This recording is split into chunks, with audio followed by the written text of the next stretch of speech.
Aujourd'hui, c'est mercredi le 6 mai.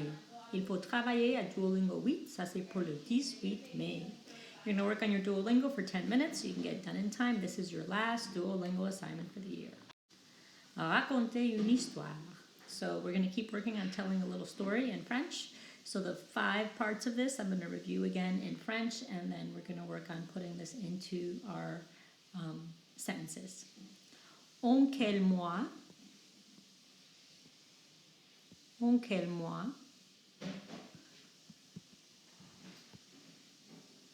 C'est où? Quel temps fait-il? Quel temps fait-il? Quelle activité? Quelle activité? Qu'est-ce qui va passer? Qu'est-ce qui va passer?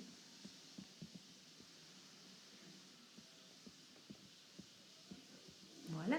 En quel mois? C'est où? Quel temps fait-il? Quelle activité? Qu'est-ce qui va passer? So I've done this example for you. Again, these are pictures from the countries we've been studying all year, so you can get a little view of places to go and activities in these places.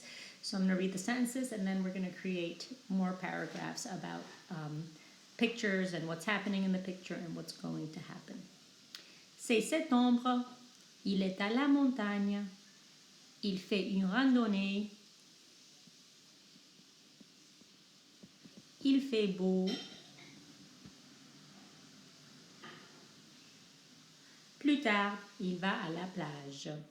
So missing from the slide was the sentence about weather. I just saw that. So make sure you put that in. So I'll read these again. C'est septembre. Il est à la montagne. Il fait beau. Il fait une randonnée. Et plus tard, il va à la plage. Now it's your turn to write your sentences. So again, first you're going to pick a month. So this is on AT, where it's nice all year. So you can kind of pick any month of the year because it's always nice weather since IET is in the Caribbean. Here you say where they are, right? So you want to say like they're at the beach. That's why you have this little line here for the at the. Here you put in the weather. Here you put in what they're doing. And here what's going to happen next. Plus tard. So again, fill that in with the month, where they are, the weather, the activity that they're doing, and what's going to happen next. You can do that on paper or type it up in a Google Doc. Here's the next one for you to do. En Tunisie. En Tunisie, again, Tunisia has a beautiful coast.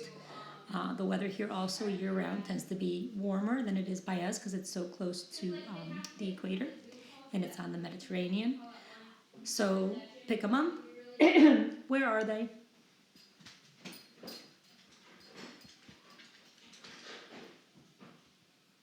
Ils sont, the weather.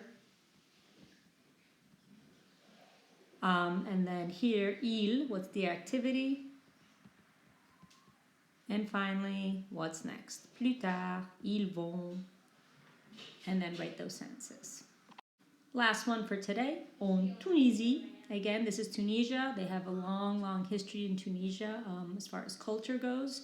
So they have some amazing artifacts in their museums. Here's an example of one, a school big foot that was part of a really, really big statue at some point. This is all that's left.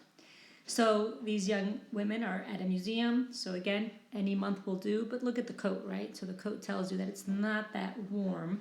So maybe this is a winter month in Tunisia, or maybe it's a rainy day. That would also make sense, and you could put that in the weather. So again, c'est, pick a month. Elles sont, here you would say they're at the museum. Don't forget the at the. Here, the weather, and like I mentioned, because of the coats, I'm going to guess that it's either raining or cool out. Elles, what are they doing? What are they doing in this museum? And then what's going to happen next? Plus tard. Plus tard. What's going to happen next or later? Okay, get these paragraphs written. If it's on paper, take a picture and submit it on Canvas. If you make a Google Doc, attach the Google Doc to Canvas. And that is your assignment for today. Au revoir.